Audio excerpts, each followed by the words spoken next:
संदर्भातच एक कथा गोष्टी माणसांच्या सुधामूर्ती लिखित वयाची अट नाही ही गोष्ट आज मी तुम्हाला सांगणार आहे. या कथेचं आज आपण वाचन करणार आहोत. वयाची अट नाही. तेव्हा मी 12 वर्षांची लहानशी मुलगी होते. मी माझ्या आजी आजोबांबरोबर उत्तर कर्नाटकमधील एका खेड्यात राहत असे. त्यावेळी दळणवळणाची साधनं काही आजच्यासारखी उपलब्ध नव्हती. त्यामुळे सकाळचा पेपर आम्हाला दुपारीच मिळायचा. नियतकालिकसुद्धा एक दिवस उशिरा येत. आम्ही सगळेजण पेपर, पत्र आणि मासिकं घेऊन येणाऱ्या बसची मोठ्या उत्सुकतेने वाट बघत असू. त्यावेळी कन्नडमध्ये त्रिवेणी नावाची एक लेखिका फार लोकप्रिय होती. इतक्या चांगल्या लेखिका अभावानेच पाहायला मिळतात. तिची लेखनशैली सोपी, सुटसुटीत होती. तिचं लेखन सर्वसामान्यांच्या पचनी पडेल, त्यांना रुचेल असंच असे. ती माणसांच्या मूलभूत मानसिक समस्यांविषयी लिहायची. त्यामुळे तिचं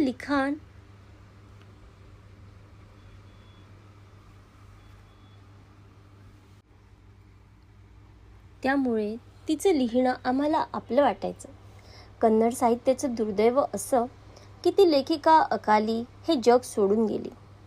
आज अजून 40 वर्ष लोटल्यानंतर सुद्धा लोकांना तिच्या कादंबऱ्या आवडतात.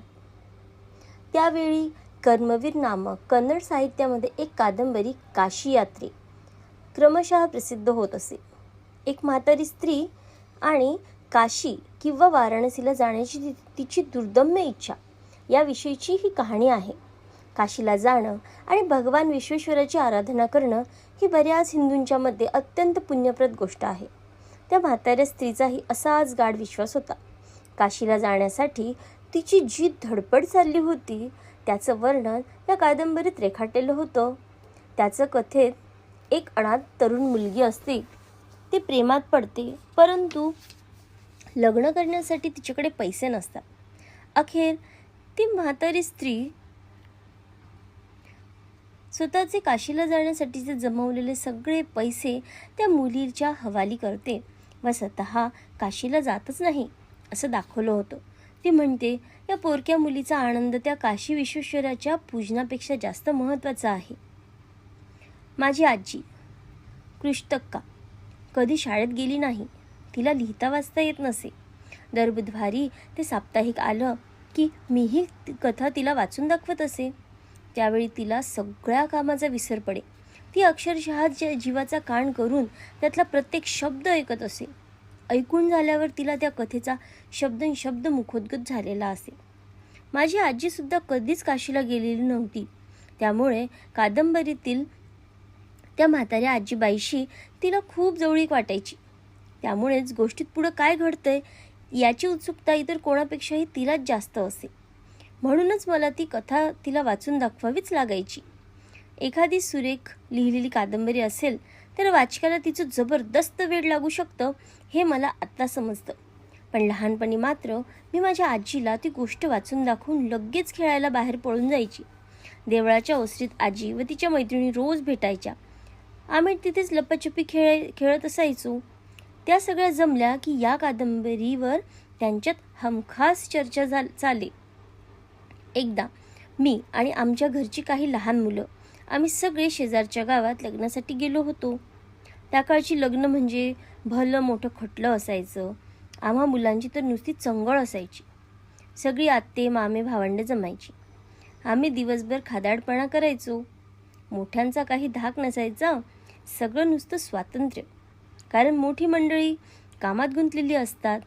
मी जाताना 1-2 दिवसांसाठी म्हणूनच गेले, पण नंतर चांगली आठवडाभर तिथे राहिले.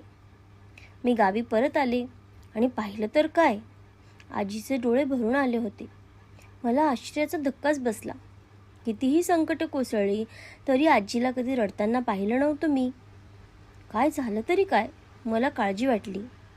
अव्वा, सगळं ठीक आहे ना? तू बरी आहेस ना? मी तिला अव्वा म्हणूनच हाका मारत असे. उत्तर कर्नाटकात अव्वा म्हणजे आई. तिनं नुसती मान हलवली, पण काही बोलली मात्र नाही. मला काहीच कळलं नाही. नंतर मी ते सगळं विसरूनही गेले. तेव्हा आम्ही रात्रीचं जेवण झालं की घराच्या गच्चीत झोपत असू. उन्हाळ्याचे दिवस होते. पौर्णिमा होती. अव्वा माझ्याजवळ येऊन बसली. आपला प्रेमळ हात माझ्या कपाळावर फिरवू लागली. तिला माझ्याशी काहीतरी बोलायचं होतं. मला ते कळलं. मी तिला विचारलं, काय झालं गं? अगं, मी अगदी लहान होते ना, तेव्हा माझी आई वारली. माझा सांभाळ करणारं, मला चांगलं वाईट काय ते समजून सांगणारं कुणीच नव्हतं. माझ्या वडिलांचा व्याप खूप मोठा होता. त्यांनी दुसरं लग्न केलं. त्या काळी मुलींना शिक्षण देणं काही इतकं महत्त्वाचं मानलं जात नसे. त्यामुळे मी कधी शाळेत गेलेच नाही. माझं लहान वयातच लग्न झालं.